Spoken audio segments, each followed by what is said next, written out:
আচ্ছা, আমরা লাস্ট ক্লাসে পৃষ্ঠটান পৃষ্ঠ শক্তি টপিকটা দেখে শেষ করছিলাম আমাদের। আর যে টপিকটা বাদ আছে একটা ম্যাথমেটিক্যাল টপিক, যেটা হচ্ছে আমাদের ম্যাথে ওইটার খুব কমন কিছু ম্যাথ আসে, থিওরি আকারে নর্মালি আসে না, তবু আমরা থিওরি আকারেও দেখে রাখবো এটাকে। আর হচ্ছে মানে ওই থিওরিটা অ্যাকচুয়ালি ম্যাথে ওভাবেই করা লাগবে অ্যাকচুয়ালি, তো থিওরিটা বুঝলে ম্যাথ করতে আমাদের সুবিধা হবে আর কি। আর লাস্টের দিকে পৃষ্ঠটান নির্ণয়ের একটা টপিক, সেই টপিকটা দেখবো। আর ওখানে আমাদের কয়েকটা ছোট ছোট টপিক জানবো, যে ওই স্পর্শ কোণ বা কন্টাক্ট অ্যাঙ্গেল এইসব কি জিনিস, এগুলো একটু জানবো। ওগুলা থেকে ছোট কোশ্চেন আসে, অবজেক্টিভও আসে। সো এই হচ্ছে আজকের মোটামুটি টপিক। টপিক তাড়াতাড়ি শেষ হয়ে যাবে, আর তারপরে তোদের ধৈর্য থাকলে কয়েকটা ম্যাথ দেখাবো। ওকে। আর তারপরে তোরা নিজেরা ম্যাথ দেখে প্রবলেম থাকলে আমাকে আবার বলবি, তাহলে আমি আবার সলভ করাই দেবো ইনশাল্লাহ। তো আমি শুরু করতেছি। আমাদের আগের দিন লাস্ট যে পৃষ্ঠ শক্তি ব্যাপারটা ছিল, পৃষ্ঠ শক্তি ব্যাপারটা কি ছিল? পৃষ্ঠ শক্তি ছিল যে আমরা দেখে আসছি যে তরলের পৃষ্ঠটাকে যদি আমরা, যেহেতু তরলের পৃষ্ঠ সবসময় টান টান অবস্থায় থাকে, তো আমরা তরলের পৃষ্ঠকে যদি প্রসারিত করতে চাই বা সংকুচিত করতে চাই, সহজ কথায় ক্ষেত্রফল যদি পরিবর্তন করতে চাই, তাহলে সেক্ষেত্রে আমাদের কাজ করতে হয়, বা ক্ষেত্রফল প্রসারণ করতে গেলে কাজ করতে হয়। আর ওই একক ক্ষেত্রফল বৃদ্ধির জন্য যে পরিমাণ কাজ করা লাগে, সেটাকে আমরা ওই তরলের জন্য পৃষ্ঠ শক্তি বলছিলাম। তো এখন আরো একটা আমরা সম্পর্ক দেখে আসছিলাম যে পৃষ্ঠ শক্তি আর পৃষ্ঠ টান মানের দিক দিয়ে একই, এককও সেম, মানে পৃষ্ঠ শক্তি আর পৃষ্ঠ টান একই জিনিস। আচ্ছা। আর তো আজকে আমরা ওইটা রিলেটেডই একটা ব্যাপার দেখব, যে ধর এটা একটা পানির ফোঁটা, চিন্তা করি এটা একটা পানির ড্রপ। হ্যাঁ, যে কোনো তরলেরই হইতে পারে, আমরা ধরলাম এটা একটা পানির ড্রপ। পানির ড্রপ মানে এটা হচ্ছে পুরোটাই নিরেট। নিরেট বলতে ভিতরে তো পানির ড্রপের মধ্যে কোনো ফাঁকা ইয়া থাকে না, সাবানের বুদবুদ হইলে ভিতরে ফাঁকা থাকে। সো এটা আর ব্যাসার্ধের একটা পানির ড্রপ। তো আমরা এবার এটাকে, এই বড় ড্রপটাকে ভেঙে ছোট ছোট কয়েকটা ড্রপ বানাই ফেলবো।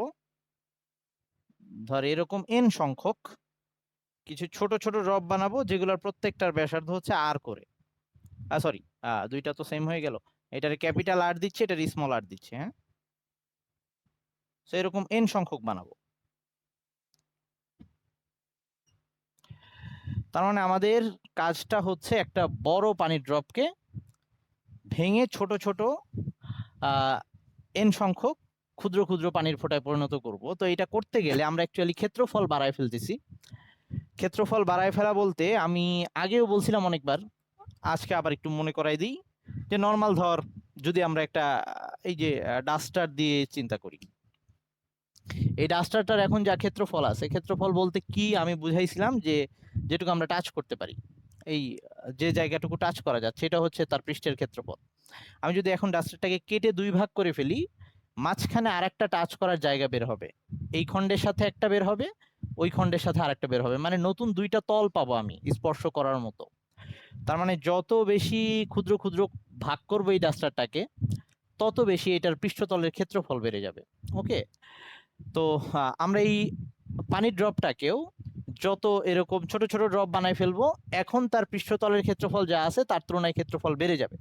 তার মানে এখানে আমি ক্ষেত্রফলের পরিবর্তন ঘটাচ্ছি। ক্ষেত্রফলের যে পরিবর্তনটা ঘটলো, সেটাকে আমরা ধর ডেল্টা এ দিয়ে দেখাইতে পারি, ওটা হচ্ছে ক্ষেত্রফলের পরিবর্তন।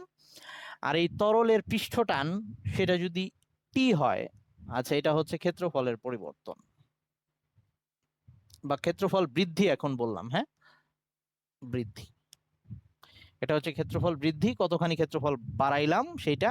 আর যদি এই তরলের পৃষ্ঠটানটা যদি টি হয়, হ্যাঁ ভাইয়া বল। আচ্ছা ঠিক আছে, ওকে, বলবো বলবো। আহ, আমাদের একটা পানির ড্রপ দেওয়া হয়েছে, যে পানির ড্রপটা আর ব্যাসার্ধের। এই পানির ড্রপটাকে আমরা ছোট ছোট ক্ষুদ্র ক্ষুদ্র পানির ড্রপে পরিণত করব, সেগুলা স্মল আর ব্যাসার্ধের, এবং এগুলা প্রত্যেকটাই নিরেট, কারণ পানির ড্রপের ভিতরে কোনো বাতাস থাকে না, নর্মালি পুরোটাই পানি। আলহামদুলিল্লাহ, সরি। আচ্ছা, এগুলা হচ্ছে আর ব্যাসার্ধের, প্রত্যেকটা ব্যাসার্ধ আর। তো এখন এটা করতে গিয়ে আমরা ক্ষেত্রফল বাড়াই ফেলছি। ওকে, তো ক্ষেত্রফল কতখানি বাড়াইছি সেটাকে আমি ডেল্টা এ দিয়ে দেখাচ্ছি, আর পানির ধর পৃষ্ঠটান টি, এটা যে কোনো তরলের জন্য, আমি পানির জন্য বলতেছি, তাহলে আমাকে কতখানি কাজ করতে হয়েছে? এখানে বাইরে থেকে কাজ করতে হয়েছে, কারণ আমি ক্ষেত্রফল বাড়াইছি। ক্ষেত্রফল হ্রাস করতে হইলে তখন উল্টা সে শক্তি ছেড়ে দিত, মানে সে নিজে কাজ করত। আমরা কাজ ক্ষমতা শক্তির মধ্যে বলছিলাম একটা বস্তুর উপরে কাজ করি মানে তাকে শক্তি দেই আর কি।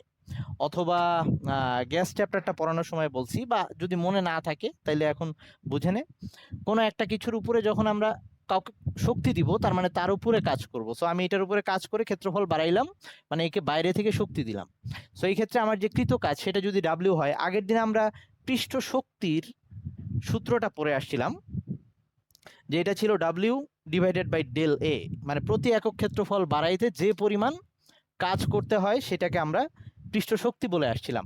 আবার এই সম্পর্কটা দেখে আসছিলাম যে ই আর টি, পৃষ্ঠ শক্তি আর পৃষ্ঠটান একই জিনিস। তাহলে সেই ক্ষেত্রে আমাকে যদি বলে যে, তাহলে এবার আমি এটার একটু টপিকটার নাম লিখি যে আর ব্যাসার্ধের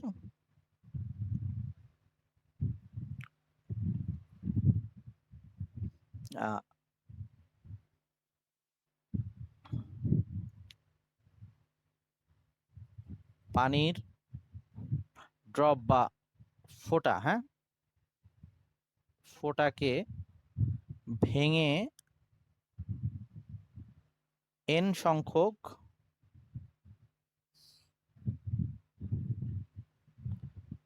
ক্ষুদ্র আর ব্যাসার্ধের, বা ক্ষুদ্রটা পরে লিখি, এন সংখ্যক আর ব্যাসার্ধের ক্ষুদ্র ফোঁটায়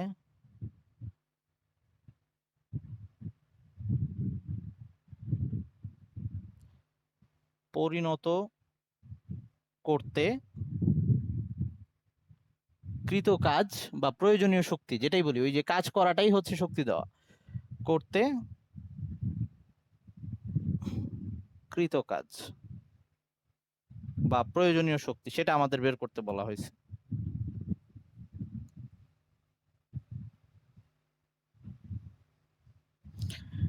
এটাকে আমরা বের করবো এবার। তো ম্যাথ আকারে এগুলো আসবে। তাহলে আমরা অলরেডি সূত্র জেনে আসলাম যে আমরা পৃষ্ঠ শক্তির সূত্র জানছিলাম যে ডেল্টা এ পরিমাণ, মানে একক ক্ষেত্রফল বৃদ্ধি করতে যে পরিমাণ কাজ করতে হয়। আর আবার পরে আসছিলাম ই ইকুয়ালস টু টি, তাহলে এখানে যদি আমি ই এর জায়গায় টিটা বসাই দিই তাহলে এরকম দাঁড়াচ্ছে যে T equals to W divided by del A. এখান থেকে আমরা লিখতে পারি যে আমার ওই যে প্রয়োজনীয় কাজটা হবে ডেল এ ইন্টু টি।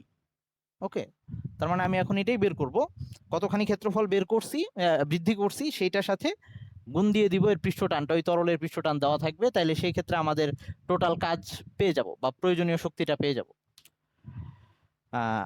আচ্ছা, এই ক্ষেত্রে যে বাইরে থেকে প্রয়োজনীয় শক্তি আমাকে বাইরে থেকে দিতে হচ্ছে, এটা নিয়ে কারো কনফিউশন থাকলে আরেকটু ক্লিয়ার করি। ধর আমরা এইভাবেও চিন্তা করতে পারি, এইখানে অনেকগুলা পানির অণু একসাথে হয়ে আছে, আমরা যখন এদেরকে যে ক্ষুদ্র ক্ষুদ্র ফোঁটায় ভাগ করে ফেলতেছি, পানির অণুগুলাকে কিন্তু বিচ্ছিন্ন করতেছি। তার মানে পানির অণু তো আমরা জানতাম যে হাইড্রোজেন বন্ধন দিয়ে যুক্ত থাকে, অলরেডি কেমিস্ট্রিতে পড়ে আসলাম লাস্ট ক্লাসে। তাহলে ওইখানে আমার হাইড্রোজেন বন্ধন ভাঙা লাগতেছে, তার মানে বাইরে থেকে শক্তি দেওয়া লাগবে। ওকে, এভাবেও চিন্তা করতে পারিস। আচ্ছা, তাহলে এখন কতখানি ক্ষেত্রফল পরিবর্তন করছি? সো ক্ষেত্রফল পরিবর্তনের জন্য আমরা জানি যে গোলকের পৃষ্ঠতলের ক্ষেত্রফল, আর ব্যাসার্ধের গোলকের এইটার পৃষ্ঠতলের ক্ষেত্রফল কত? এটার পৃষ্ঠতলের ক্ষেত্রফল হচ্ছে 4 পাই ক্যাপিটাল আর স্কোয়ার। ওকে, এইটার ক্ষেত্রফল। আর এই এন সংখ্যক কণাগুলার, এগুলার মোট ক্ষেত্রফল হবে small n into 4 pi small r square. Okay, এই যে একটার ফোটার পৃষ্ঠের ক্ষেত্রফল ইন্টু এন দিয়ে গুণ দিছি, তাহলে ডেল্টা এন কত হবে? যেহেতু এই ক্ষেত্রফলটা বেশি, তার মানে এইটা বিয়োগ এইটা, তার মানে এখান থেকে আমরা যেটা করতে পারি যে 4 পাই তো কমন আছে, সো 4 পাইটাকে কমন রাখলাম, এখানে আসতেছে n small r square minus capital R square into T. এটা হচ্ছে আমাদের ডাব্লিউ বের করার সূত্র। ওকে, কেউ না বুঝলে বলিস।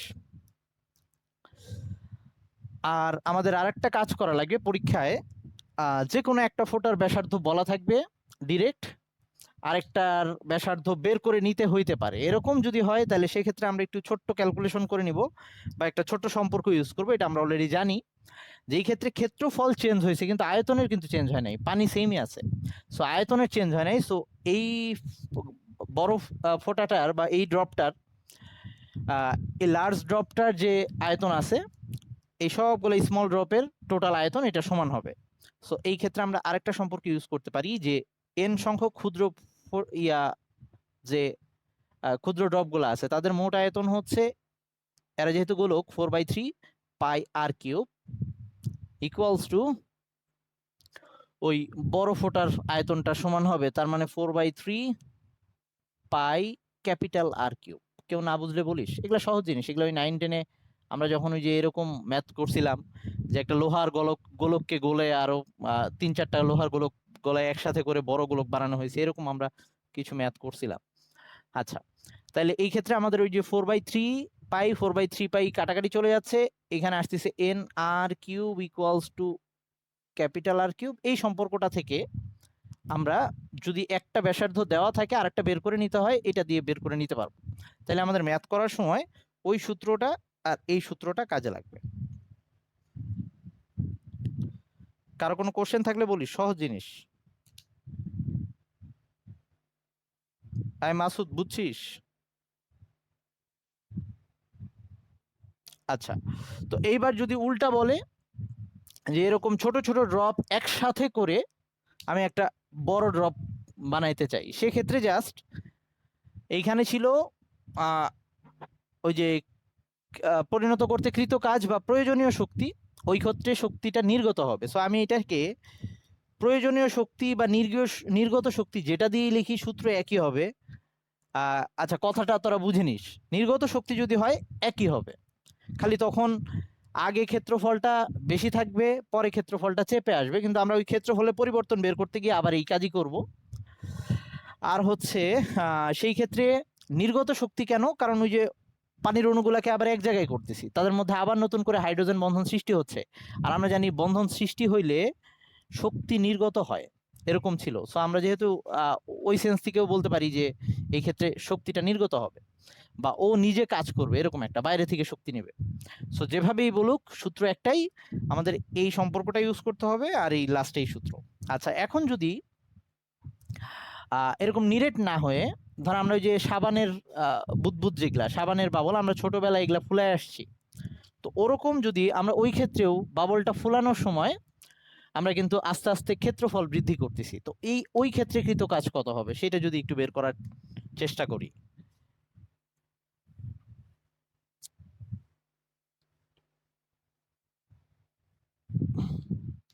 হ্যাঁ ভাইয়া বল, কিছু বলবি?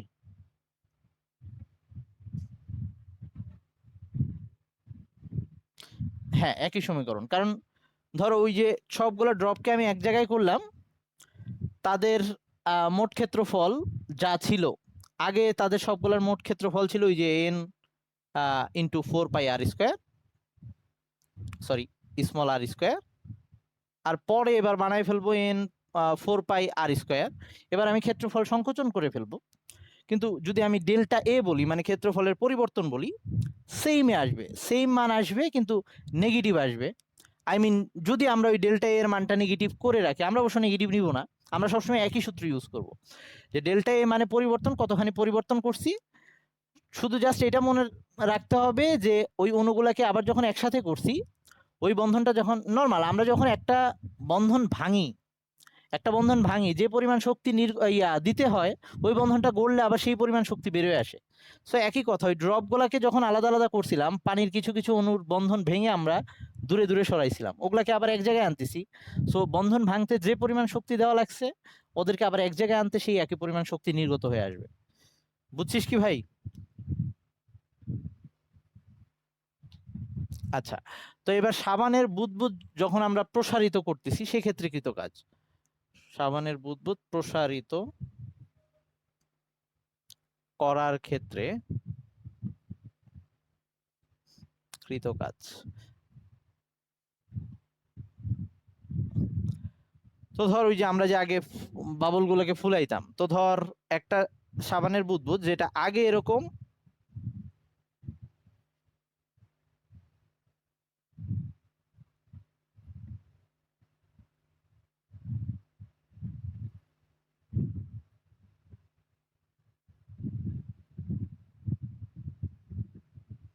এটা ধর আর অন ব্যাসার্ধ, এটা কিন্তু ফাঁপা, এটার ভেতরে কিন্তু বাতাস, আমরা জানি সাবানের সোপ বাবল যেগুলো আর কি, সাবানের বুদবুদ যেটা, সাবানের পানির বুদবুদ যেটা, সেটার ভেতরে কিন্তু ফাঁকা বাতাস থাকে, কিন্তু পানিরটাই কিন্তু সেটা ছিল না। সো এটার আগের ব্যাসার্ধটা যদি আর অন হয়, আর এটাকে আমি এবার ফু দিয়ে ফুলাইলাম যখন, তখন এটা ধর আরো বড় হয়ে আসলো একটু।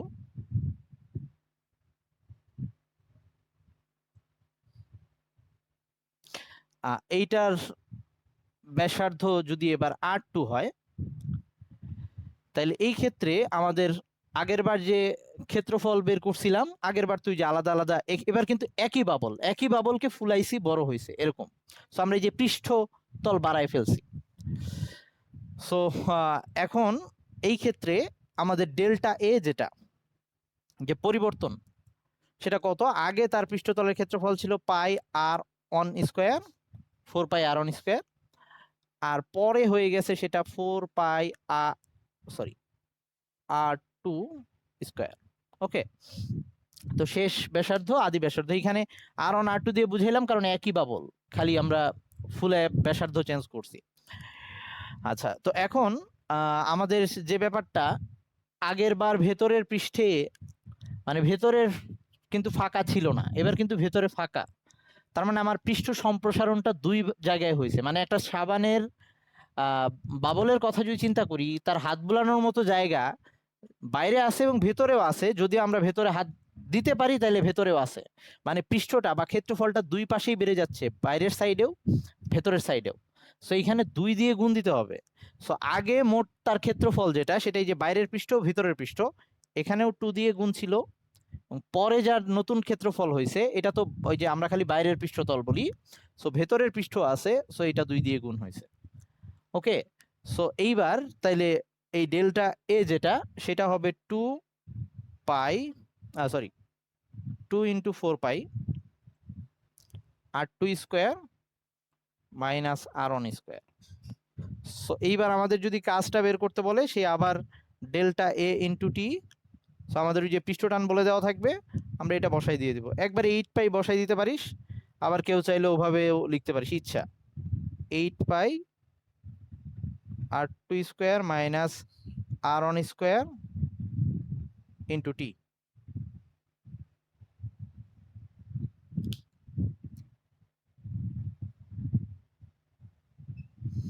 ওকে, তো ম্যাথ আসলে এই দুইটা থেকেই আসবে, আর বেশি কিছু আসবে না।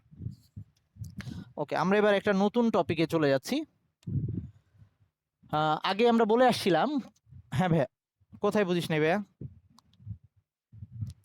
আচ্ছা, 2 দিয়ে গুণ দেওয়ার কারণ হচ্ছে, আগের বার যখন পানির বুদবুদ বলতেছিলাম তখন এরকম হচ্ছিল, পানির বুদবুদের ভেতরেও কিন্তু পানি, কিন্তু সাবানের বুদবুদের ভেতরে বাতাস। সো সাবানের পৃষ্ঠটাকে যখন এই যে সাবানের এই বুদবুদটা যখন বড় করে ফেলছি, ছড়ায় ফেলছি, আমি অ্যাকচুয়ালি তার ক্ষেত্রফল দুই জায়গায় বাড়ায় ফেলছি। মানে তার উপরেও ক্ষেত্রফলটা উপরেও আছে, নিচেও আছে। বা এভাবে চিন্তা কর, ধর আমি এবার এই ইয়াটাকে কেটে ফেললাম, সাবানের এই গোলকটাকে যদি কেটে ফেলে একদম পুরা বিছায়ে ফেলি, তাহলে বিছাইলে তার উপরেও একটা পৃষ্ঠ পাবো যেখানে হাত বুলানো যাবে, নিচেও পৃষ্ঠ পাওয়া যাবে, মানে বাইরের সাইডেও ভিতরের সাইডে। আমরা যে এই যে 4 পাই R2 স্কোয়ার লিখি, এটা শুধু এই বাইরের ক্ষেত্রফলটুকু, বাইরের পৃষ্ঠটা একটা ফুটবলের বাইরের। বা এবার ফুটবলই চিন্তা কর, একটা ফাঁকা ফুটবল, সেটাকে আমি কেটে ফেললে তার ভেতরেও হাত বুলানোর মতো জায়গা আছে, আবার উপরেও আছে। ওই উপরের টুকু হচ্ছে 4 পাই R2 স্কোয়ার, আর যদি নিচের টুকু লাগে তাহলে 2 দিয়ে গুণ দিতে হবে, কারণ বাইরেও আছে ভেতরেও আছে। সো এই যে 2 দিয়ে গুণ, এই জন্য এখানে 2 দিয়ে গুণ। এবার কি বুঝছিস নাকি? আচ্ছা, ওকে, থ্যাঙ্কস। তো এবার চলে যাচ্ছি পরের টপিকটায়, সেটার নাম হচ্ছে স্পর্শকোণ বা অ্যাঙ্গেল অফ কন্ট্যাক্ট, যেটা হচ্ছে আমরা ওই সংশক্তি, আসঞ্জন বল ওগুলা বলার সময় বলছিলাম একটু, আমি আবার মনে করাই দিচ্ছি। এখন যেটা পড়তে যাচ্ছি সেটার নাম হচ্ছে স্পর্শকোণ, বা ইংলিশটা হচ্ছে অ্যাঙ্গেল অফ কন্ট্যাক্ট। সো এটাকে আমরা আপাতত থিটা সি দিয়ে দেখাবো, অ্যাঙ্গেল অফ কন্ট্যাক্ট, বা শুধু থিটা দিয়েও দেখাইতে পারি। আর থিটা সি দিয়ে নর্মাল আমরা সংকট কোণ পরে আসছিলাম 9-10-এ, কিছু আসে যায় না। এখানে আমরা এটা বোঝাচ্ছি অ্যাঙ্গেল অফ কন্ট্যাক্ট, হ্যাঁ, কন্ট্যাক্ট অ্যাঙ্গেল। আচ্ছা, এখন আসি, ধর আমাদের এটা বলে আসছিলাম যে একই পদার্থের অণুর মধ্যে, ধর এটা কাঁচ, তো কাচের অণু, এগুলা হচ্ছে কাচের অণু, ওকে। আর এই কাচের টাচে এখানে ধর পানি আছে, তো এখানে হচ্ছে এগুলা পানির অণু। তো এটা হচ্ছে গ্লাস আর এটা হচ্ছে ওয়াটার। তো এখন আমাদের দুইটা টাইপের বল আমরা পড়ে আসি। একটার নাম ছিল সংশক্তি বল, সংশক্তি, এটাকে বলা হয় হচ্ছে কোহেসিভ ফোর্স, যেটাকে এখন আমি আপাতত এফসি দিয়ে দেখাবো, মানে কোহেসিভ ফোর্স বোঝানোর জন্য। আর আরেকটা ছিল হচ্ছে আসঞ্জন বল, আসঞ্জন বল, যেটাকে এখন অ্যাডিসিভ ফোর্স, সেটাকে আমরা এফ এ দিয়ে দেখাই। তাহলে এইখানে এই দুইটা বল কোনটা কি ছিল, এফসি কার্যকর হইতো একই পদার্থের নিজেদের অণুর মধ্যে, মানে এই দুইটার একই পদার্থের অণু, সহজ কথায় একই পদার্থের অণুর মধ্যে এই দুইটা অণুর মধ্যে যে আকর্ষণ বলটা কাজ করতেছে, সেই আকর্ষণ বলটা হচ্ছে এফসি। আবার এই দুইটা পদার্থে মানে কাচের নিজের অণুর মধ্যে, এই দুইটা অণুর মধ্যে যে বলটা কাজ করতেছে আকর্ষণ ধর্মী, সেটাও এফসি।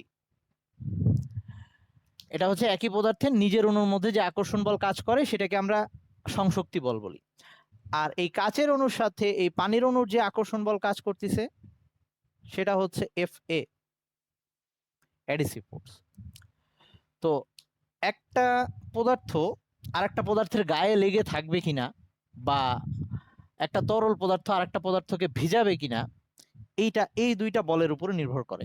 এই দুইটা বলের একটা সম্পর্ক আছে সেখানে। যদি এরকম হয় যে এফ এ, এইটা তার এই যে এফ এ এর মান, মানে এই পানির অণুর সাথে কাচের অণুর যে আকর্ষণ বল, সেইটা যদি পানির অণু নিজেদের অণুর নিজের মধ্যে যে বল সেইটার তুলনায় বেশি হয়, বা এই যে ওর মধ্যে যে নিজেদের বল আছে সেটার তুলনায় বেশি হয়, তাহলে এই পানির অণুগুলা কাচের গায়ে লেগে যাবে, এবং বাস্তবে তাই হয়। কাচের সাথে পানির অণু টাচে থাকলে ভিজে যায় কাচ।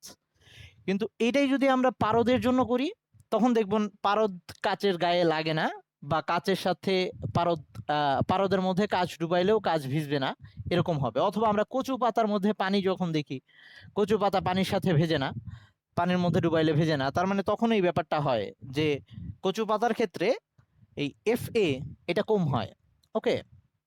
সো এগুলা নিয়ে আমি আরো কয়েকটা ইয়ে সম্পর্ক একটু পরে লিখে দিব। সো এখন আসি, সো এই যে এই দুইটা বলের কম বেশি হওয়ার কারণে দুইটা ব্যাপার ঘটে, যে যদি এরকম হয় যে এফ এটা বেশি হয় এফ সি এর তুলনায়, ওই যে তাদের নিজেদের এফ সি এর তুলনায়, তখন যেটা হয় যে তরলটা ওই কঠিনের সংস্পর্শে আছে, সেই কঠিনটার সাথে এভাবে থাকে। আমি একটু পরে আরো বেটার ওয়েতে বোঝাচ্ছি। ধর আমরা যদি একটা কাচ নলকে, সরু কাচ নল, যদিও আমি এটা খুব জুম করে আঁকছি, কিন্তু এটা একটা সরু কাচ নল, চিন্তা কর। এগুলাকে আমরা বলি ক্যাপিলারি টিউব বা কৈশিক নল। এটা হচ্ছে কৈশিক নল, যেটা আমাদের থার্মোমিটারের মধ্যে যে কাচ নলটা দেখা যায়, যেটার মধ্যে পারদ থাকে, ওইটা এরকম সূক্ষ্ম কৈশিক নল। এটার মধ্যে যদি বা আমরা ওই ল্যাবে যে বুলেট টুরেট ইউজ করি, ওগুলোর মধ্যে বোঝা যায়, যত সরু হয় তত ভালো করে বোঝা যায়। এই নলটার মধ্যে যদি আমরা ইয়া রাখি, পানি রাখি, বা এই নলটাকে যদি আমরা পানির মধ্যে ডুবাই, একটা পাত্রে পানি নিয়ে এই নলটাকে ডুবাইলে দেখা যাবে পানি নলের ভেতর দিয়ে উপরে উঠে আসছে, কিছু দূর উপরে উঠে আসছে, এই ব্যাপারটা ঘটবে। এবং এই পানিটা যেসব জায়গায় এটাকে টাচ করে আছে ওই কঠিনটার সাথে, সেসব জায়গায় এই যে এই জায়গাটায় একদম উপরের তলে সে এরকম একটা কার্ভ সৃষ্টি করে আছে, এরকম বাঁকা হয়ে আছে, এবং এর পৃষ্ঠটা এরকম অবতল হবে পানি যদি হয়। এই মিটিং এন্ড হয়ে গেলে আবার জয়েন দিস, একই লিঙ্ক কিন্তু, এরকম অবস্থা হয়ে থাকবে। তাইলে এটা হচ্ছে কাচ নল, কৈশিক নল বা কাচ নল এটা, আর এটা হচ্ছে পানি, হ্যাঁ। সো এই ব্যাপার হয়ে থাকবে, যেসব জায়গায় টাচ হয়ে আছে, ধর এই যে এইখানে পানির সাথে কাচের টাচ আছে, এইখানেও এরকম বাঁকা হয়ে থাকবে, এই যে এইখানেও টাচ আছে, এরকম উপরে উঠে থাকবে, অবতল হয়ে থাকবে। এটা যদি পানি হয়। আর যদি এটাই আমি পারদ নিই তখন ব্যাপারটা এরকম দাঁড়াবে।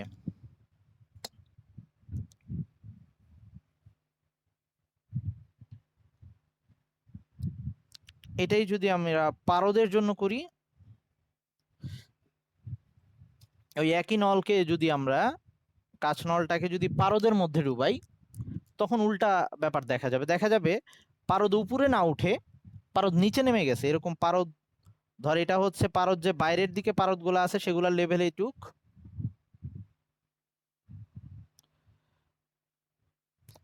আর এই বাইরের তুলনায় এইখানে পারদ আরো নিচে এই পর্যন্ত ধর, এবং পারদের পৃষ্ঠটা, উপরের পৃষ্ঠটা এরকম উত্তল হয়ে আছে, এরকম দেখা যাবে।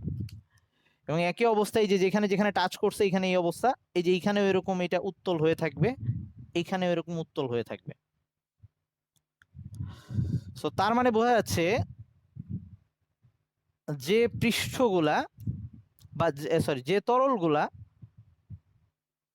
কাঁচকে ভেজাবে না, কাঁচকে ভেজাইতে চায় না, তাদেরকে যদি আমরা ওই ওই সব তরলের মধ্যে যদি কাঁচ নলকে ডুবাই, এরকম কৈশিক নল, তাহলে ওখানে এরকম তরলটা নিচের দিকে নেমে যাবে। আর যেগুলা কাঁচকে ভেজায়, বা ওই যে একটু আগে দেখলাম যাদের ক্ষেত্রে এফ এটা বেশি, সেই ক্ষেত্রে উপরের দিকে উঠে যাচ্ছে ওই তরলটা ওই নলের ভেতরে, এবং পৃষ্ঠটা অবতল হয়ে থাকতেছে। কেন উপরে উঠতেছে কেন নামতেছে একটু পরে আমরা বুঝে যাব ব্যাপারগুলো। সো এটা হচ্ছে পারদ, হ্যাঁ, মার্কারি এইচজি, আর ওটা তো কাঁচ নল। ওকে, তাহলে এইবার এই ক্ষেত্রে এই জিনিস, এই যে এটা যে উঠবে নামবে, সো এই ওঠা নামার সময় এইখানে যে তারা এই যে যে জায়গায় স্পর্শ করছে সেখানে তারা একটা অ্যাঙ্গেল ক্রিয়েট করে আছে, সেই অ্যাঙ্গেলটাকে আমরা কন্টাক্ট অ্যাঙ্গেল বলতেছি। এখন এই অ্যাঙ্গেলটার সংজ্ঞাটা কিভাবে দিব সেটা একটু বলতেছি। আমি এই জায়গাটাকে একটু জুম করে আঁকতেছি। হ্যাঁ, ধর এই যে এই কাঁচটার সাথে পানি যেখানে টাচ করে আছে সেই জায়গাটাকে জুম করে আঁকলাম, এই অবস্থা এরকম হয়ে আছে যেখানে পানি টাচ করে আছে। হ্যাঁ, আর এই ক্ষেত্রেও এই যে পারদ যেখানে টাচ করে আছে এটাকেও আমি এই সাইডে আঁকতেছি, এই রকম অবস্থা, ওই টাচের জায়গাটুকু শুধু আঁকছি। তো এখন বিভিন্ন তরলের জন্য এই কার্ভটা দেখতে এক এক রকম হবে। হ্যাঁ, সো এইখানে আমরা একটা অ্যাঙ্গেল ক্রিয়েট করতে পারি কিভাবে, যে জায়গাটায় টাচ করছে ওই কঠিন আর তরল সেই জায়গাটা একটা স্পর্শক টানবো। স্পর্শকটা এখন এই যে স্পর্শক টানলাম আমি, এইখানে একটা স্পর্শক টানলাম, ওকে, যে জায়গায় টাচ করছে এইখানে স্পর্শক টানতেছি, যেখানে টাচ করছে, হ্যাঁ, ওই বক্রতলটার উপর স্পর্শক টানতেছি, যেখানে বাঁকা হয়ে আছে কার্ভ হয়ে আছে সেই জায়গায় স্পর্শক টানলাম। তাইলে এই স্পর্শকটা তরলের ভেতরে ওই কঠিনের সাথে যে কোণ উৎপন্ন করছে, কঠিনটার সাথে, এই যে এটা হচ্ছে কাঁচ আর এটা তরলের ভেতরে যে কঠিনের সাথে যে কোণ উৎপন্ন করছে সেটাকেই আমি থিটা সি বলতেছি, অ্যাঙ্গেল অফ কন্টাক্ট বলতেছি। কোণ কিন্তু দুই দিক থেকে আঁকা যাইতো, এই ভেতর থেকেও বাইরে থেকেও, কিন্তু কোণটা আঁকতে হবে আমার তরলের ভেতরে। তাহলে এখানেও এই যে ওই স্পর্শকটা যে আঁকছি, এখানেও কোণ আঁকার জন্য আমার দুইটা ওয়ে আছে, কঠিনের সাথে কোণ ভেতরেও আঁকা যায় বাইরেও আঁকা যায়, আমার আঁকতে হবে তরলের ভেতরে। সো তরলের ভেতরে যদি আঁকি তাহলে কোণটা হবে এইটা, এইটা হবে সেই থিটা সি। তাহলে দেখা যাচ্ছে এই ক্ষেত্রে এটা সূক্ষ্ম কোণ, এই ক্ষেত্রে এটা স্থূল কোণ। ওকে, তাহলে স্পর্শ কোণের সংজ্ঞাটা কি? আমরা যেভাবে ইয়া করলাম, এই টাইম এন্ড হয়ে গেলে জয়েন দিস, 5 মিনিট আছে অবশ্য। আচ্ছা, আমরা যেভাবে আঁকলাম সেভাবেই বলি যে কঠিন ও তরলের স্পর্শ তলে, কঠিন ও তরলের স্পর্শ তলে বক্র তরল তলে, মানে যেখানে বক্র হয়ে গেছে তরলটা সেইখানে যদি আমরা একটা স্পর্শকটা নিই, সেই স্পর্শকটা তরলের ভেতরে, তরলের বাইরে না কিন্তু, এখানেও তরলের ভেতরে, তরলের ভেতরে কঠিন তলের সাথে যে কোণ উৎপন্ন করে তাকে ওই কঠিন আর তরলের জন্য ওই দুইটা কিন্তু ফিক্স থাকতে হবে। যেমন এখানে কাঁচ আর পানি, এখানে যদি কাঁচ আর তেল হয় অন্য কিছু হবে। সো ওই তরল জোড়া, ওই পদার্থ দুইটা জোড়াটা স্থির থাকতে হবে। সো ওই তরল আর কঠিনের ওই ক্ষেত্রে আমরা ওই তরলটাকে, ওই তরলের মধ্যে যে কোণটা উৎপন্ন হয়েছে তাকে ওই তরলের জন্য ওই কঠিনের সাথে স্পর্শ কোণ বলবো। তার মানে আমাকে স্পর্শ কোণটাকে বলার সময় দুইটা জিনিসেরই উল্লেখ করে দিতে হবে। যেমন আমাকে যদি বলা হয় কাঁচ আর পানি, তো বিশুদ্ধ কাঁচ আর পানির জন্য স্পর্শ কোণটা হয় প্রায় 8 ডিগ্রির মতো। হ্যাঁ, কোনো কোনো বইয়ে অবশ্য একটু কম বেশি থাকতে পারে, আমি একটু লিখে দিচ্ছি যে কাচ এটা একটু মুস্ত রাখবে, মানে মাঝে মাঝে এগুলা কমন তো ম্যাথ করার সময় দেয় না। কাচ ও পানির স্পর্শকোণ 8 ডিগ্রি, বিশুদ্ধ হওয়া লাগবে, বিশুদ্ধ না হইলে স্পর্শকোণ চেঞ্জ হয়ে যেতে পারে। আর আরেকটা মনে রাখবি, সেটা হচ্ছে পারদ ও পানির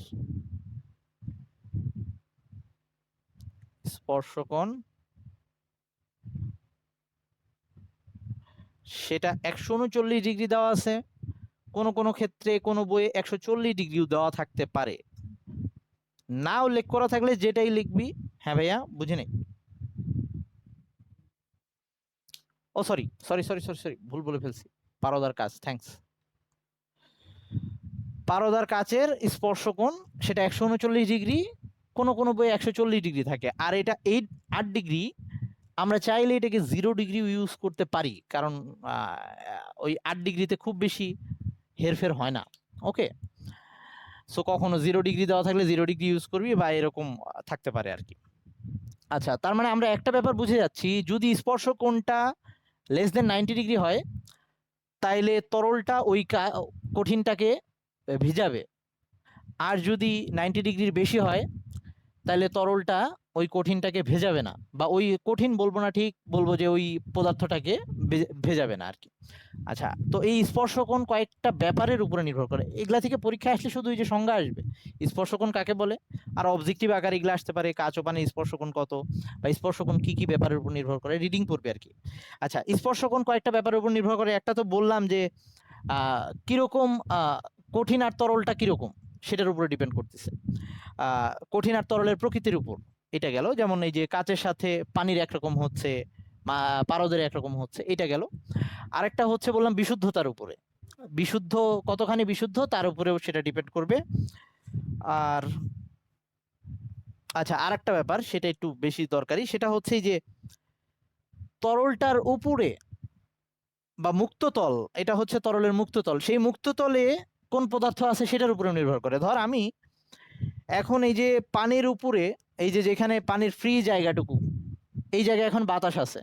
এটা যদি বাতাস না থেকে, এখন আমি পানিটাকে, এই কাঁচটাকে ডুবাইছি পানির মধ্যে, বাট এইখানে ধর তেল ছিল, বা পানির চেয়ে হালকা অন্য কিছু ছিল উপরে, তখন আবার স্পর্শকোণ চেঞ্জ হয়ে যাবে। তার মানে তিনটা ব্যাপারের উপরে নির্ভর করতেছে। একটা হচ্ছে তরল আর ওই কঠিনটার প্রকৃতি, সেকেন্ড হচ্ছে বিশুদ্ধতা, থার্ড হচ্ছে সেই তরলের মুক্ততলের উপরে আর কোনো বস্তু আছে কিনা সেটার উপরে ডিপেন্ড করতেছে। আচ্ছা, সবাই আরেকবার একটু জয়েন দে।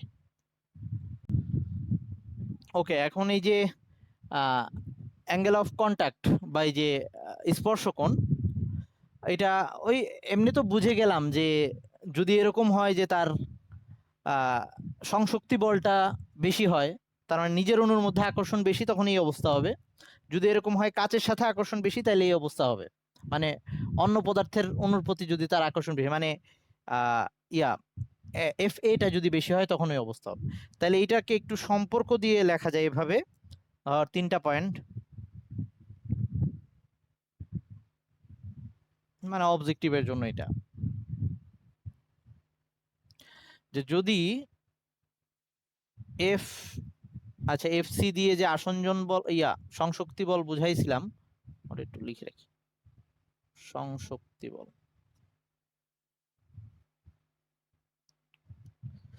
যদি F C equals to √2 FA এরকম হয়, ওকে, এটা হলে মানে সম্পর্কটা এরকম, √2 × FA, এটা হইলে এই থিটা সি বা এই অ্যাঙ্গেল অফ কন্ট্যাক্ট, বা শুধু থিটা দিয়েও বইয়ে দেখাইছে, তোরা যেটা ইচ্ছা ইউজ করি, 0 ডিগ্রি হবে। ওকে, আই মিন একদম লেভেলে থাকবে। যদি এরকম হয়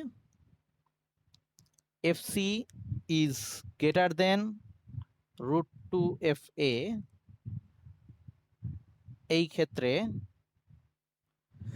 তার মানে ওই কোহেসিভ ফোর্সটা বড়, নিজেদের মধ্যে আকর্ষণ বলটা বড়, তার মানে তখন সে ভিজাবে না আর কি।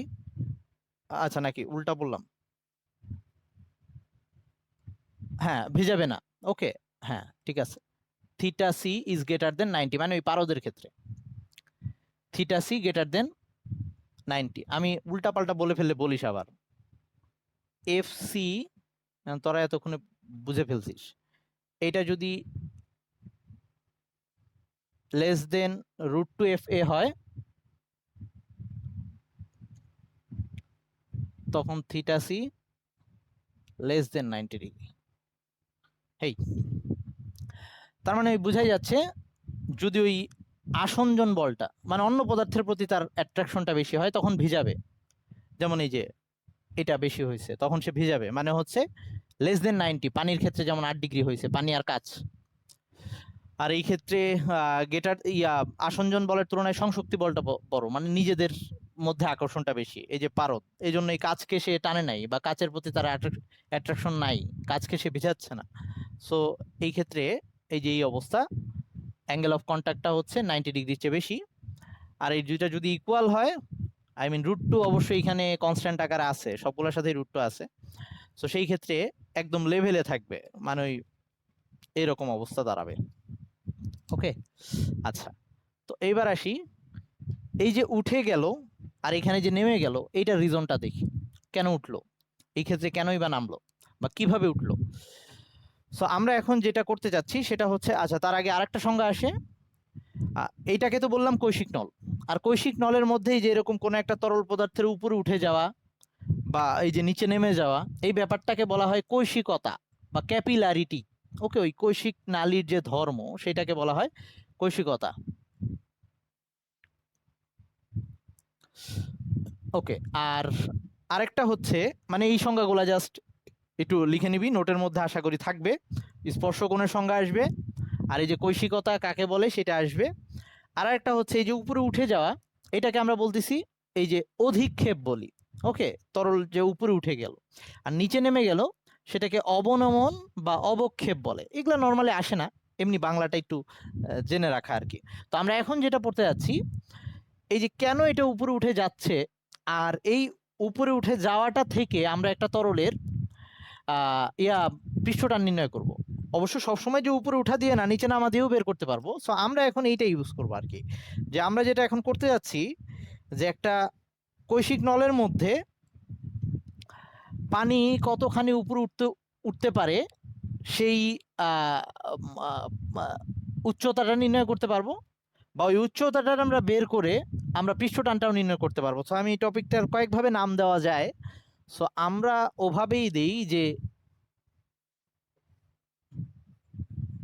কৈশিক নলের মাধ্যমে অথবা কৈশিকতার মাধ্যমে পৃষ্ঠটান নির্ণয়, এটা দিয়ে দিই।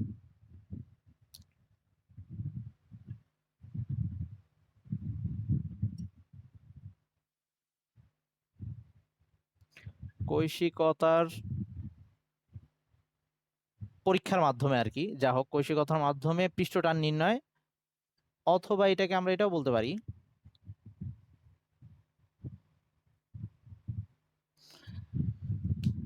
অথবা কেউ চাইলে এই টপিকটাকে এভাবে বলতে পারে যে কৈশিক নলে তরলের অধিক্ষেপ, মানে হচ্ছে উপরে উঠে যাওয়া বা নিচে নেমে যাওয়া, সেটা হচ্ছে অবক্ষেপ নির্ণয়, মানে আমরা এইচটা নির্ণয় করব। ওকে, সো দুইভাবেই বলা যায়। সো এখন আমরা এর জন্য আমাদের যে চিত্রটা লাগবে, আমি একটু চিত্রটা আঁকতেছি। ধর এটা কৈশিক নলকে জুম করে আঁকলাম, হ্যাঁ। তো আমরা এখন পানি আর কাঁচ নিয়ে ধর হিসাবটা করতেছি। আর এটা হচ্ছে পাত্রের ভিতরে পানির লেভেলটা,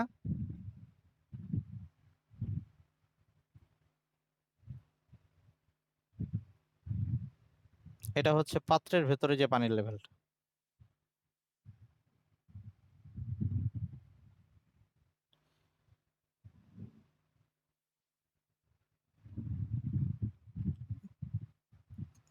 ইফতি কোনো কোশ্চেন করবি, নাহলে মিউট কর, মিউট কর ইফতি। ওকে, আর পানি তো উপরে উঠে যাবে, ধরলাম এই পর্যন্ত উঠে আসছে, আর উপরে উঠে এসে এরকম কিন্তু বাঁকা হয়ে থাকবে। সে বাঁকা হয়ে যাওয়া পোরশন নিয়ে আবার পরে কথা বলবো, এখন আপাতত এভাবে দেখাচ্ছে।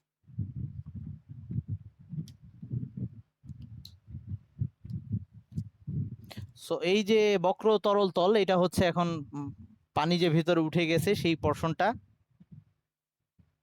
আর এই যে তরলের বাইরের মুক্ত তলটা থেকে ওইটুকুর উচ্চতা কতখানি উঠছে, সেই উচ্চতাটা আমরা এই পর্যন্ত মাপতেছি। ইসের মধ্যে মেবি তোদের ওই যে প্রথম চ্যাপ্টার বাদ দিয়ে দিছে অবশ্য, কেমিস্ট্রির ল্যাবরেটরি নিরাপদ ব্যবহার যেটা, ওটার মধ্যে এই কথাগুলা ছিল। বুরেটের মধ্যে এইরকম অবস্থা, আপার মিনিসকাস লোয়ার মিনিসকাস এরকম একটা কথাবার্তা ছিল বোধহয়। আচ্ছা যা হোক, এই এইচ হচ্ছে ওই যে ইয়াটা, ওই অধিক্ষেপটা কতখানি উঠে গেছে। আর সাথে যদি নিচে নেমে যাই তো এইচটা ওইখান থেকেই মাপতাম, সবসময় মাপবো ওই বাইরের তলটা থেকে, মুক্ত তলটা থেকে। আচ্ছা, আর এবার আসি এই নলের ব্যাসার্ধটা, ধর এই যে নলের ব্যাসার্ধ, এই নলের ব্যাসার্ধটা হচ্ছে আর। ওকে, আর এখন আমাদের একই সাথে আমরা এটাও জেনে যাব যে কেন উপরের দিকে পানি উঠলো, আর একই সাথে আমরা ওই সমীকরণটাও নির্ণয় করে ফেলতে পারবো, এটা থেকে ম্যাথ আসে। তো আমরা জানি, অলরেডি জেনে আসছি যে এইখানে পৃষ্ঠটান, সরি ওই যে স্পর্শতল যেখানে স্পর্শ করছে সেখানে আমরা স্পর্শক টেনে ইয়ে আঁকতে পারতেছি, ওই যে অ্যাঙ্গেল অফ কন্টাক্ট আঁকতে পারতেছি, মানে থিটা সি যেটাকে বলে আসছিলাম, বা স্পর্শকোণ। আবার আমরা আগের দিন যখন পৃষ্ঠটান পড়ে আসছি তখন এটা পড়ে আসছি যে ওই তরলের এই ধর এই তরলটা তো পুরাটা জায়গা টাচ করে আছে, মানে এই তরলের পুরো সার্কেল ওয়েতে এভাবে আছে, এ প্রত্যেকটা কর্নারে কর্নারে টান ক্রিয়া করতেছে, স্পর্শ ওই যে ওইটার সাথে লম্ব বরাবর এরকম করে কালকে আমরা পড়ে আসছি। কালকে মানে আর কি নেক্সট আগের প্রিভিয়াস ক্লাসে, যে পৃষ্ঠটান এই বরাবর ক্রিয়া করতো। তার মানে এই পয়েন্টেও এইখানেও পৃষ্ঠটানটা ক্রিয়া করতেছে এবং এটা স্পর্শক বরাবর, তার মানে এই স্পর্শকটা একটু আগে যে স্পর্শকণের স্পর্শক আঁকছিলাম সেই স্পর্শক বরাবরই হবে, একই স্পর্শক হবে। তার মানে ওই পয়েন্টের মধ্যে যে পৃষ্ঠটানটা ক্রিয়া করতেছে, এই তরলের পৃষ্ঠটান যদি টি হয়, সেটাকে আমি এইভাবে দেখাচ্ছি, স্পর্শক টানলাম, এটা সেই টি।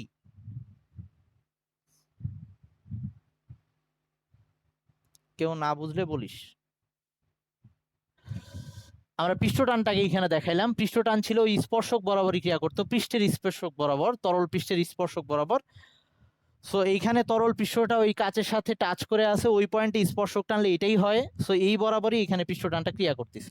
ওকে, সো এখন তার মানে এই তরলটা এই যে কাচের দেয়ালে এই বরাবর একটা টান বল দিচ্ছে ভেতরের দিকে, তাইলে প্রতিক্রিয়া বল থাকবে। সো প্রতিক্রিয়া বলটাকে আমরা এই বিপরীত দিকে আঁকি, এটা হচ্ছে প্রতিক্রিয়া বল।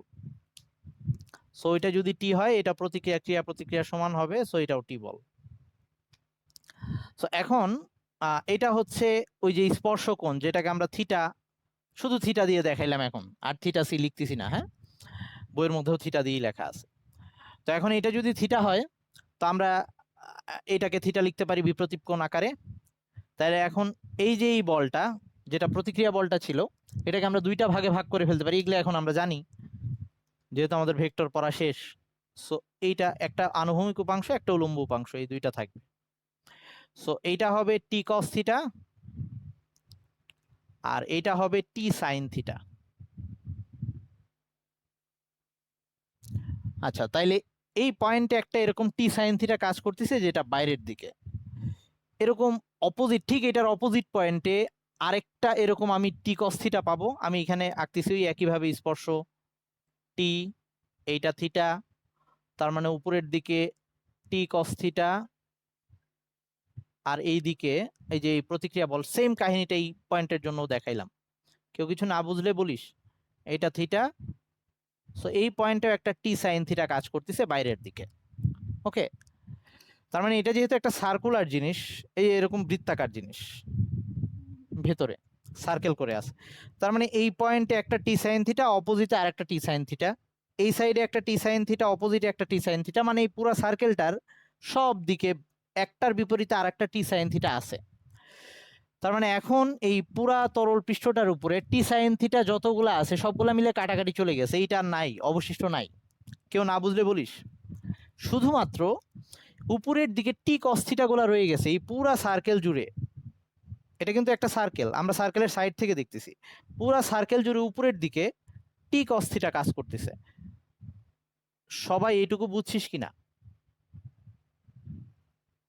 প্রত্যেকটা পয়েন্টে কিন্তু প্রত্যেকটা পয়েন্টে টি কস থিটা উপরের দিকে কাজ করতেছে, এইদিকেও আছে। তাই সবাই এটুকু বুঝছিস? তার মানে পানি যখন ওই যে পানি এই যে রাউন্ড শেপে ভিতরে পানির ভিতরের পৃষ্ঠটা দেখাইলাম, ওই ভেতরের পৃষ্ঠের মধ্যে প্রত্যেকটা বিন্দুতে উপরের দিকে একটা টি কস থিটা বল কাজ করতেছে, যেটা ওই পৃষ্ঠটান থেকে আসছে। সবাই এটুকু বুঝছিস কিনা? তাহলে আমি সামনের দিকে যাচ্ছি। আচ্ছা, আর টি সাইন থিটাটা নষ্ট হয়ে গেছে কি কারণে? কারণ একটার অপোজিটে ঠিক আরেকটা টি সাইন থিটা ওরকম সমান আছে। সো এখন এইখানে টোটাল টি কস থিটা কয়টা? এই পুরো পৃষ্ঠটার উপরে টোটাল টি কস থিটা কয়টা? প্রত্যেকটা পয়েন্টে যদি টি কস থিটা থাকে, এই পুরো বৃত্তটার সার্কেলটার ব্যাসার্ধ কত? সার্কেলটার ব্যাসার্ধ হচ্ছে আর, তাহলে সার্কেলটার দৈর্ঘ্য কত? 2 পাই আর। তাহলে টোটাল টি কস থিটা মানে উপরের দিকে ঊর্ধ্বমুখী বল, আমি এভাবে লিখতেছি, ঊর্ধ্বমুখী মোট বল, ঊর্ধ্বমুখী বানান টানান ভুল করলে বলিস, মোট বল এটা কত? যেহেতু এই সার্কেলটার পুরাটা পরিধি হচ্ছে 2 পাই আর, তাহলে ওই টি কস থিটা প্রত্যেকটা বিন্দুতে আছে, মানে ওই মোট দৈর্ঘ্য বল যদি বের করি তাহলে 2 পাই আর ইনটু টি কস থিটা।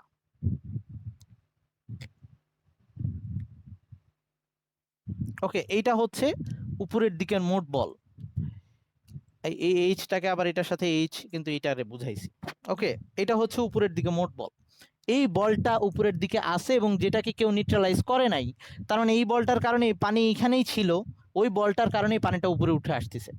এখন পানি উপরে উঠে আসতেছে ভালো, ওখানে গিয়ে থেমে গেল কেন?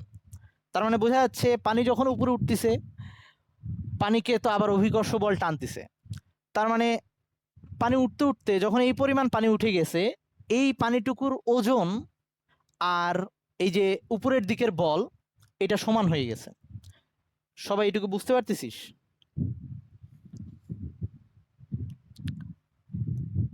এই সবাই এটুকু বুঝছিস কিনা? ওকে, আবার বলবো, এই টোটাল ইয়ার উপরে কি বলে, ওই যে নলের ভিতরে যে পানির পৃষ্ঠ, সেই পৃষ্ঠটার উপরে টোটাল বল ছিল এত। সো ওই বলটা থাকার কারণে পানি উপরে উঠতেছিল। পানি যতই উপরে উঠতেছে, পানিকে তো আবার ওজনও পানির ওজনও নিচের দিকে ক্রিয়া করতেছে। সো প্রথমে তার বল দিয়ে সে ধর এতখানি পানি তুলছে, তখনও পানি উঠতেছে, তার মানে ওইটুক পানির ওজন এখনো উপরের টানের থেকে কম। সো টান বলের কারণে পানি আরো উপরে উঠতেছে। যত উপরে উঠতেছে এখানে পানির পরিমাণ বাড়তেছে, ওজনটা বাড়তেছে। একটা সময় গিয়ে এমন অবস্থা হয়ে গেছে ততটুকুই পানি উঠবে যখন ওই উপরের বল আর উঠে আসা পানির ওজনটা সমান হয়ে যাবে, তখন আর পানি উপরে উঠবে না, ওখানে থেমে যাবে। বুঝছিস সবাই? এইটুক বুঝছিস নাকি এইটু? ওকে, তাহলে আমি এটা লিখতেছি এখন। তাহলে এই বলটা ঊর্ধ্বমুখী মোট বল, এটা কিসের সমান হবে? আচ্ছা, আমি এই ঊর্ধ্বমুখী মোট বলটাকে আমি এফ ইউ দিয়ে দেখাচ্ছি, যে উপরের দিকে যে মোট বলটা, এই এফ ইউটা হবে এই তরলের ভেতর নলের ভেতরে পানির ওজন যতটুকু পানি উঠছে, হ্যাঁ, তাহলে নলের ভেতরে পানির ওজন, এটা কখন? যখন সাম্যাবস্থায়, মানে যখন আর উঠতেছে না উপরে, সাম্যাবস্থায়, হ্যাঁ, সাম্যাবস্থায় এই বলটা আর এই পানির ওজনটা সমান হয়ে যাবে। তাহলে এইটা দিয়ে আমরা এখন, তার মানে আমরা এখন রিজন পাইলাম কেন ভিতরে পানি উঠে আসছিল, সেটার রিজন পাইলাম যে এই টি কস থিটার কারণে, মানে সহজ কথায় পৃষ্ঠ টানের কারণে এই পানিটা উপরে উঠে আসছে। আর পারদের ক্ষেত্রে নিচে নেমে যাবে ওই একই কারণে, একটু পরে দেখাচ্ছি সেম ব্যাপার।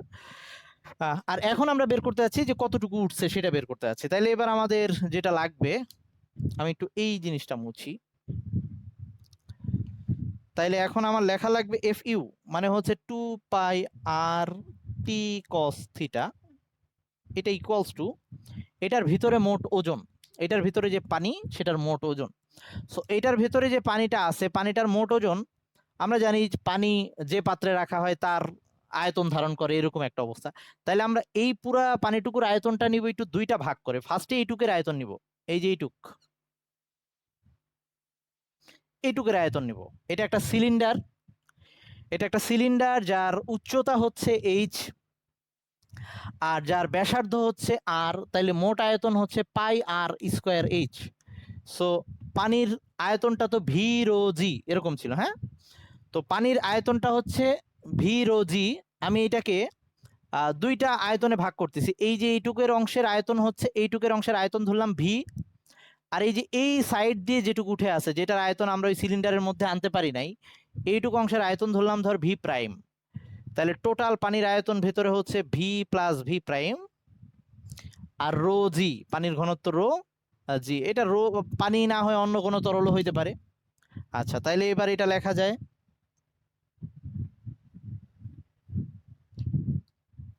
এবার এটা লেখা যায় 2 পাই আর টি কস থেটা ইকুয়ালস টু, এই ভিটা হচ্ছে এই যে কি বলে ওই যে নলের এইটুকের আয়তন, এটা হবে ওই যে pi r square H. H হচ্ছে উচ্চতা আর আর হচ্ছে ব্যাসার্ধ, তাইলে এইটুকু হচ্ছে পাই আর স্কোয়ার এইচ এ প্লাস ভি প্রাইমটা এখনো বের করি নাই, এটা বের করে লিখবো আমি, ওটুকু বাদ থাকলো, আর সাথে রো জি আমি ওইটুকু এখন লিখবো। এই ভি প্রাইমটা বের করার চেষ্টা করতেছি, হ্যাঁ। ভি প্রাইমটা কিরকম জিনিস এটার একটু জুম করে আঁকি, তাহলে আমাদের বুঝতে সুবিধা হবে। ভি প্রাইমটা এরকম কিছু একটা, এটা হচ্ছে সেই তরলের তলটা, এই যে এটা যে লাল দাগটা, এটাকে জুম করে আঁকতেছি। এটা এরকম একটা অর্ধবৃত্ত, অর্ধগোলক, অ্যাকচুয়ালি অর্ধবৃত্ত না বলে অর্ধগোলক বলা উচিত, কারণ 3 ডাইমেনশনাল জিনিস। এটা এরকম একটা অর্ধগোলক। সো আমার যেটা এখন করা লাগবে, আমার করা লাগবে কি, আমার তো এইটুক জায়গার আয়তন লাগবে। তো আমি কি করব, আমি এইটুকের ইয়া বের করব। এই যে সিলিন্ডার, এইটুকু একটা সিলিন্ডার, এই সিলিন্ডারটার আয়তন বের করে ওইটা থেকে এই অর্ধগোলকের আয়তনটা বাদ দেব। মানে আমরা ফার্স্টে টোটাল এতটুকু বের করবো, এই দেখিস একটু, টোটাল এতটুকুর আয়তন বের করব, ওখান থেকে বাদ দিয়ে দিব এইটুক, তাহলে আমরা এই ফাঁকা জায়গাটুকু পাবো, সরি ওই যে, তাহলে আমরা এই জায়গাটুকু পাবো, হ্যাঁ। তাহলে এইটা বের করতে গিয়ে, তাহলে আমি এইটুকু বুঝাইতে পারছি কিনা সবাইকে যে আমরা কি কাজ করতে যাচ্ছি, এই পুরা সিলিন্ডারটার আয়তন থেকে এই লাল অর্ধগোলকটার আয়তন বাদ দিয়ে দিয়ে যাচ্ছি, তাইলে আমরা এই কর্নারে উঠে যাওয়া পানির আয়তনটুকু পাবো। তো ওই ভি প্রাইমটা বের করতেছি আমি, হ্যাঁ। ভি প্রাইম, একটু ধৈর্য ধরিস, খুব কঠিন কিছু না। পুরা সিলিন্ডারটার আয়তন কত আমরা বলে আসছিলাম, এই যে এই ইটার ব্যাসার্ধ, মানে হচ্ছে এই নলটার ব্যাসার্ধ হচ্ছে আর, তাইলে এই যে নলটার ব্যাসার্ধ, এই মাঝে একটা লাইন টানলাম, এইটুকু হচ্ছে আর, এইটুকু আর। এই যে এই গোলকটা, এই গোলকটার ব্যাসার্ধ, ওই যে এই ব্যাসার্ধ যা, গোলকটার ব্যাসার্ধও তাই, তাহলে এটাও আর হবে, ওকে। তাইলে এইবার এইখানে যে সিলিন্ডারটা আছে, সেই সিলিন্ডারটার আয়তন হবে পাই আর স্কোয়ার এইচ, যেটা তার এইচও আর ব্যাসার্ধ আর, তার মানে পাই আর স্কোয়ার ইন্টু আর, মানে পাই আর আর কিউব হবে, পাই আর কিউব। এটা সবাই বুঝছিস কিনা, পাই আর স্কোয়ার এইচ ছিল, এইচটাও এখানে আর, সো পাই আর কিউব হয়ে গেছে। এটা হচ্ছে এই পুরো সিলিন্ডারটার আয়তন। এটা থেকে বাদ দেবো কি, ওই ভিতরের অর্ধ গোলকটার আয়তন, ওটা কিন্তু গোলক, বৃত্ত না, হ্যাঁ। অর্ধ গোলকের আয়তন আমরা জানি, পুরা গোলকের আয়তন 4/3 পাই আর কিউব, তাইলে হাফ অর্ধেক করে ফেললেই হবে, তাইলে মাইনাস করব হাফ ইন্টু 4/3 পাই স্মল আর কিউব, এইটুকু হচ্ছে ওই ভি প্রাইম। তো এটা যদি বাদ দেই, তাহলে এখানে যেটুকু থাকবে আমি সরাসরি লিখে দিচ্ছি, একটু বিয়োগ করলে আসবে হচ্ছে 1/3, এই ভি প্রাইমটা আসতেছে 1/3 পাই আর কিউব। তাহলে এই যে ভি প্রাইমটা এখানে বসাই দিচ্ছি, 1/3 পাই আর কিউব। সো আমরা এখন প্রমাণ করার জন্য এত কাহিনী করতেছি, পরীক্ষায় কিন্তু আমাদের আসবে এই প্রুফ আসবে না, সরাসরি আমরা লাস্টে যে সূত্রটা পাবো সেটাই যাব। ওকে, তাইলে এখন এইখান থেকে যদি একটু গোছায় কাজ করি, আমি আর ইয়া করলাম না, আমরা যদি এটাকে গোছাই যে এখান থেকে পাই আর স্কোয়ার কমন নেওয়া যায়, তারপরে এখানে আর আছে কাটাকাটি করা যায়, সব যদি ফাইনালি বাদ দিয়ে দিই লাস্টে এরকম একটা অবস্থা দাঁড়াবে। সেটা লিখে দিচ্ছি যে টি ইকুয়ালস টু লেখা যাবে r rho g h plus r by 3 divided by 2 cos theta. এটা এখান থেকেই তোরা এটারে গোছাইলেই হবে জাস্ট।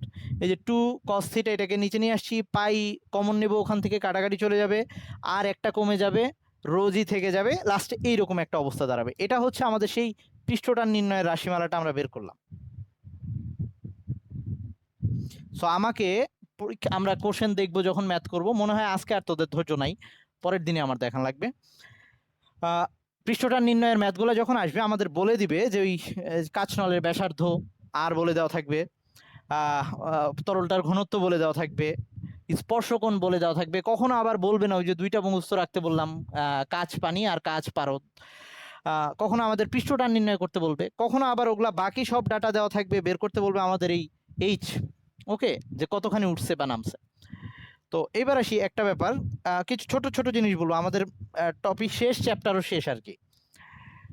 তাইলে এই সূত্র থেকেই যদি এরকম হয় যে এই ব্যাসার্ধ, এমনি তো কৈশিক নল অনেক ক্ষুদ্র, ওকে, বা অনেক সরু, সো তার ব্যাসার্ধ প্রায় নেগলিজিবল, সো আমরা ওইটাকে আবার 3 দিয়ে ভাগ দিচ্ছি, মানে অনেক ছোট হয়ে যাচ্ছে। সো আমরা যদি আর কে অনেক ক্ষুদ্র ধরে নিই, এইচ এর তুলনায় আর অনেক ছোট ধরে নিই, তাহলে তখন এই আর বাই 3 টার্মটাকে আমরা বাদ দিতে পারি। আমরা চাইলে আমরা যদি ব্যাসার্ধকে ইগনোর করি তাহলে এই সূত্রটাকে এইভাবে লিখতে পারি,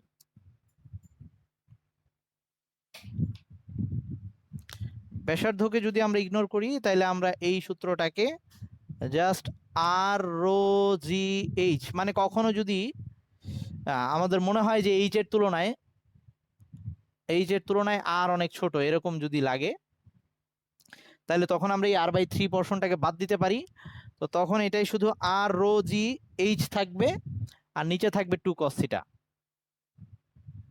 এটা লেখা যাবে। ওকে, আবার ওই যে পানির ক্ষেত্রে বললাম, এই যে এটা প্রায় 8 ডিগ্রি, মানে নগণ্য। পানির ক্ষেত্রে যেহেতু থিটা ওই 0 ডিগ্রির কাছাকাছি বা 8 ডিগ্রি, কস 0 যা কস 8 ডিগ্রিতে খুব বেশি চেঞ্জ হয় না।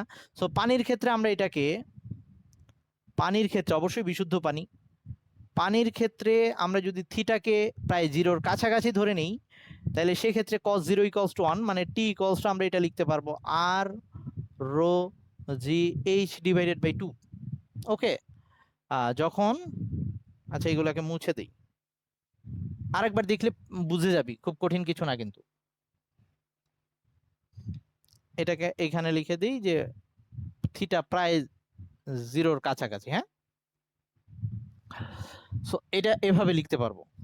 আর আর কি লেখা যায়, ওকে, তো এইখান থেকে আমাদের যদি পানির ভিতরে কতখানি একটা ইয়া উঠবে, সরি, পানির মধ্যে কৈশিক নল ডুবাইলে কতখানি উচ্চতা উঠবে সেটা যদি বের করতে পারে, এখান থেকে এইচ এর সূত্রটা এরকম আসবে, এইচ ইকুয়ালস টু আসতেছে 2t divided by r rho g, এই সূত্র দিয়ে আমরা বের করতে পারবো।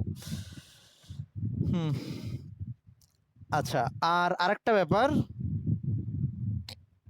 ওকে, এইটা একটু জেনে রাখবি, মানে মাঝে মাঝে আমাদের অবজেক্টিভে দিতে পারে, যে আমরা এইখান থেকে ধর পানির ক্ষেত্রে কিছু জিনিস কনস্ট্যান্ট, সেটা হচ্ছে পানির পৃষ্ঠটান, বিশুদ্ধ পানির পৃষ্ঠটান কনস্ট্যান্ট, ওটাও একটু মুস্ত রাখিস। 72 ইন্টু 10⁻⁻, তারা একটু বলে দিই, পানিরটা হচ্ছে 72 ইন্টু 10⁻³ পানির পৃষ্ঠটানটা একটু মুস্ত রাখিস, মাঝে মাঝে দেওয়া থাকে না, অবজেক্টিভেও আসে। আচ্ছা, এই যে পানির ক্ষেত্রে টি কনস্ট্যান্ট, 2 কনস্ট্যান্ট, পানির পৃষ্ঠটানটা, পানির ক্ষেত্রে পৃষ্ঠটানটা হচ্ছে 72 ইন্টু 10⁻³ আর পৃষ্ঠটানের একক ছিল নিউটন পার মিটার। এটা একটু মুখস্থ রাখিস। আচ্ছা, পারদেরটাও চাইলে মুখস্থ রাখতে পারিস, মানে কয়েকটা স্পেসিফিক জিনিস অবজেক্টিভে মাঝে মাঝে দেয় আর কখনো ম্যাথের মধ্যে উল্লেখ করে দেয় না, সো তখন তোর লাগতে পারে। আচ্ছা, এখানে একটু খেয়াল করি, তাহলে এই যে টি কনস্ট্যান্ট পানির জন্য, টু কনস্ট্যান্ট, পানির ঘনত্ব কনস্ট্যান্ট, জি কনস্ট্যান্ট। সো আমি কি টাইপের নিচ্ছি, কত ব্যাসার্ধের কৈশিক নল নিচ্ছি তার উপরে এইচটা নির্ভর করবে। মানে আমরা এখান থেকে এটা লিখতে পারি যে H is proportional to 1/r। ওই যদি ওই পুরাটাকে আমরা কনস্ট্যান্ট ধরি, এই পুরাটাকে যদি আমরা কনস্ট্যান্ট হিসেবে ট্রিট করি, ওকে, এইটুককে যদি আমরা ধ্রুবক বিবেচনা করি। আচ্ছা, তাইলে এইটাকে জুরিনস ল বলে বা জুরিনের সূত্র বলে, এই সূত্রটাকে। এটা অবজেক্টিভে মাঝে মাঝে দিতে পারে, জুরিনের সূত্র, যে কোনো একটা নির্দিষ্ট তরলের জন্য, কোনো একটা নির্দিষ্ট তরলের জন্য তার ভেতরে, ওই তরলের ভিতরের অবক্ষেপ বা অধিক্ষেপ যেটাই বলি না কেন, এইচ দিয়ে কিন্তু আমরা দুইটাই মিন করতেছি। সো সেইটা ওই কৈশিক নলের ব্যাসার্ধের ব্যস্তানুপাতিক। ওকে, কৈশিক নলটা যত সরু হবে তত বেশি উঠবে বা নামবে, ওকে, আর যত ইয়া হবে, প্রশস্ত হবে, ওই তত কম উঠবে বা নামবে। আচ্ছা, এখন আরেকটা ব্যাপার, আমি কিন্তু এখন জাস্ট কোনো নতুন টপিকে যাচ্ছি না, এগুলা থেকেই ছোট ছোট কিছু বেসিক বলতেছি। ধর আমরা এইখান থেকে, ধর পানির ক্ষেত্রে এইচটা যদি, সরি পানি বলতেছি, কাচের ক্ষেত্রে এই এইচটা একই কাচ নল নিলাম, তাহলে এই এইচটা বের করতে চাই। এবার ধরো যে কস থিটাটাকেও রাখলাম, আমি এখানে একটা ভুল করে ফেলছি, তোরা কোনো, না না ঠিক আছে, ওকে ওকে, সরি সরি, ভুল করিনি। আচ্ছা, আমি এইটা থেকে এইখানে যে পানির ক্ষেত্রে লিখছিলাম, পানির জন্য যদি থিটাটাকে 0 ধরছিলাম, পানি না হয়ে অন্য কোনো ক্ষেত্রে যদি আমি থিটাটাকে 0 না ধরি তাহলে থিটা থাকবে, মানে এরকম থাকবে আর কি। সো এখন ধর পারদের জন্য যদি এই এইচটা বের করতে বলে, যে পারদ কি উপরে উঠবে না নামবে, আমরা এই সূত্রটা থেকে বলে দিতে পারবো। ব্যাসার্ধ ইগনোর করলাম কারণ চিকন কাচ নল। এখন আসি এই যে থিটা পারদের ক্ষেত্রে গ্রেটার দেন 90 ডিগ্রি, তার মানে কস থিটার মান সবসময় নেগেটিভ হবে। সো আমরা যদি পারদের ক্ষেত্রে, এটা আমি এই যে থিওরিটিক্যালি বলতেছি, একটু পরে ব্যাখ্যাটাও আসবে।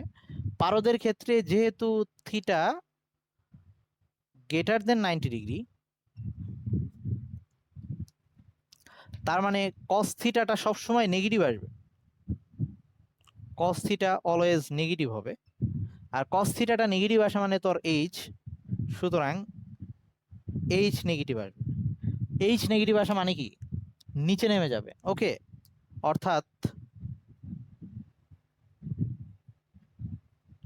অর্থাৎ অবক্ষেপ হবে বা অবনমন হবে। হ্যাঁ, তার মানে পরীক্ষায় কখনো তোদের যদি এইচ এর মান পজিটিভ আসে বলবি যে তরলটা উপরে উঠে গেছে, এইচ এর মান নেগেটিভ আসলে বলবি যে নিচে নেমে গেছে, এভাবে। আর এটা কিন্তু ম্যাথের জন্য বললাম, ও বইয়ের মধ্যে এগুলো লেখা আছে, তোরা একটু পড়লে বুঝবি। আচ্ছা, এখন আমি রিজনটা বলি যে আসলে কেন পারদের ক্ষেত্রে নেমে গেল। সো ওইটা আমরা একটু আগের ব্যাখ্যা দিয়েই বলতে পারবো, বিরক্ত হইস না, আমি এই তো একটু কিছুক্ষণের মধ্যেই শেষ করতেছি। আমরা দেখছিলাম পারদটা এভাবে থাকে, পারদ এভাবে থাকে। সো তখন আমরা ওই যে পারদের মধ্যে স্পর্শকোণ আঁকছিলাম, এই যে তার স্পর্শকোণ আঁকতে গিয়ে স্পর্শকটা বাইরের দিকে চলে গেছিল, মানে টি কাজ করতেছে পারদের দিকে, এরকম পারদের মধ্যে এরকম বাইরের দিকে। তাহলে আমার ওই যে আগের বার পানির ক্ষেত্রে যে প্রতিক্রিয়া বলটা এই সাইডে ছিল, এবার সেই প্রতিক্রিয়া বলটা এইভাবে বিপরীত দিকে। সো এইবার যদি আমি ওই যে আবার আঁকতে যাই, এটা কিন্তু সেই থিটা ছিল। মানে এবার যদি আমরা, আচ্ছা এবার থিটার ভূমিকা বাদ দেই, সমস্যা নাই। মানে এবার যদি আমরা এটাকে দুইটা উপাংশে ভাগ করতে যাই, এই একটা উপাংশ আসবে, এইরকম আরেকটা উপাংশ আসবে। এই যে এবার উপাংশটা আসছে, এই টি এর বদলে দুইটা যে উপাংশ আসছে, এই সাইডে একটা, এই সাইডে একটা, আমি ওই টি কস থিটা সাইন থিটা কিছু লিখতেছি না। আমাদের কিন্তু এখন ওই টি কস থিটা সাইন থিটা লিখতে হইলে এই যে এইখানে 100 ডিগ্রি থেকে বাদ দিয়ে তারপরে লিখবো, এটা 90 মাইনাস থিটা ওভাবে লিখতে হবে। যাই হোক, মানে ব্যাপারটা হয়েছে এবার এই উপাংশটা বাদ চলে যাবে, আগের বার যে উপাংশটা উপরের দিকে কাজ করতো এবার সেই উপাংশটা নিচের দিকে কাজ করতেছে।